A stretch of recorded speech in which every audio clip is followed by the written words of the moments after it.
This is Chanel Bunger with the Becker Private Equity and Business Podcast, and today I'm excited to speak with the CEO of Healthcare Success, Stewart Gandolf, who joins us today to discuss the evolution of his organization since 2006, trends he's watching, advice for leaders, and more. Stewart, thank you so much for joining me today. Could you please take a moment and introduce yourself and tell us a bit about your organization and background? Thank you, Chanel. Pleased to meet you and speak to your audience today. So yeah, as you mentioned a moment ago, I'm CEO of Healthcare Success. I've been doing this for decades, and we founded this company back in 2006, and everything we do is healthcare marketing. And the relevant part of that today is that most of our business today, while we certainly work with device or hospitals or pharma or whatever, most of our business today is multi-location PPMs and DSOs, healthcare providers, also addiction and skilled nursing and some others, autism, for example. So we work in that multi-location provider world. And of those, most have private equity involvement. So it's always fun to speak to people in the private equity world, and I'm glad to be here today.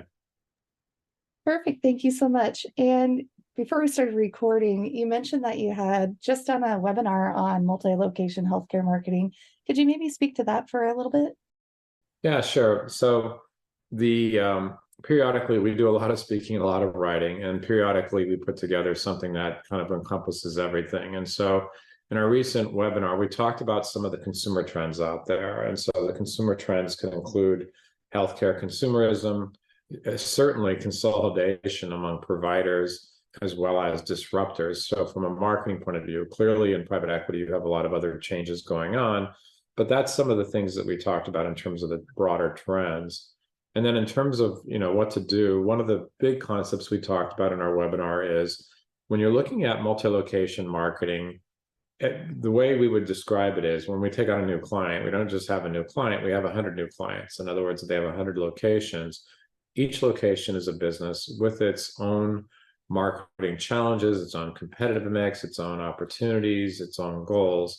So one of the keys that we talked about in that webinar was how to scale and how to build a marketing program that's appropriate for a multi-location business, which is distinctly different than many other types of businesses.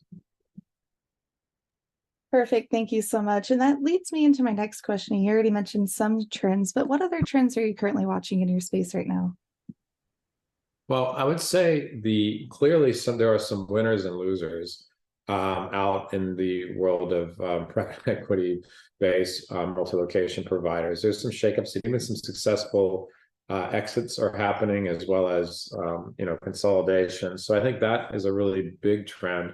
I would say the other thing is relevant to this call would be the increasing sophistication of marketing.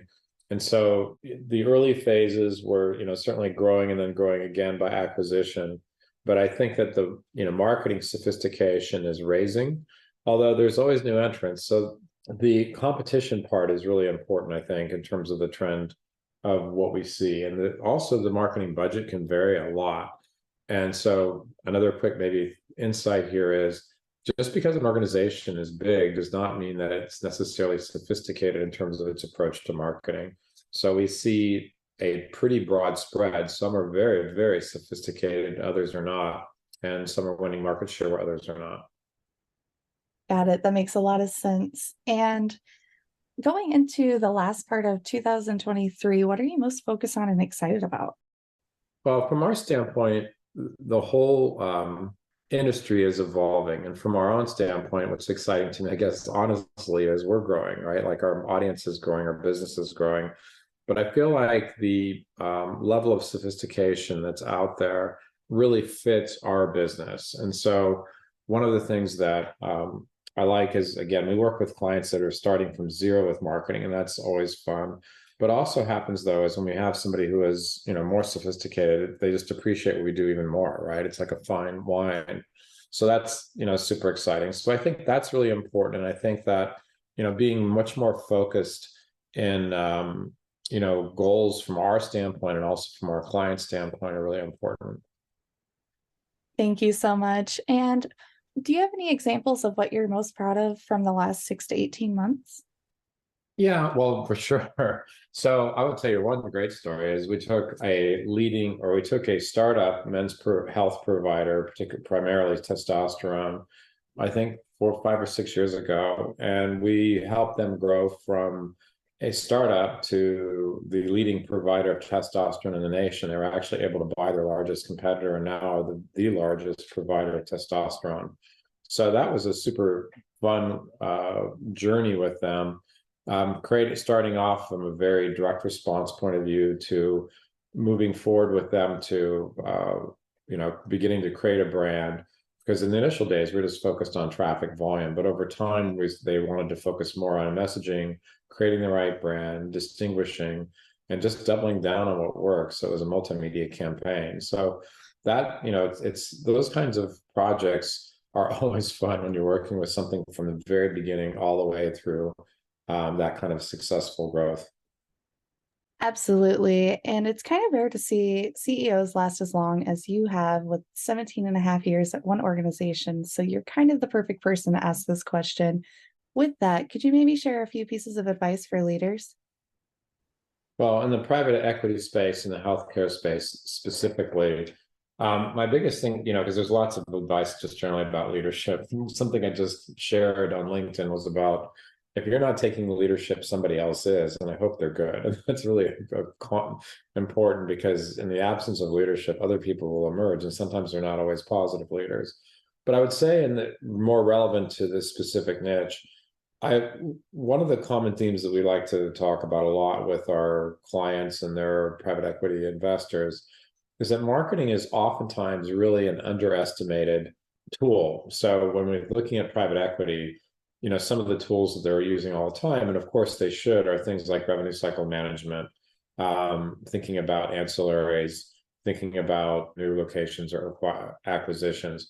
Those are all really, really important. But marketing can be a really powerful tool that also supplements all those other strategies in a very strategic way. So when you think about marketing, and it's also broader than just sort of digital marketing. We talk a lot about marketing including, the brand strategy. You're going to have a house of brands or branded house.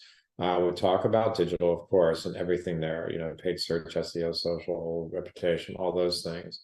But traditional advertising can even be part of the mix. And the part that PE oftentimes isn't thinking about as much, at least in terms from a marketing standpoint, is like the professional referral building. How do you reach out to HCPs and supplement what people are doing on the ground?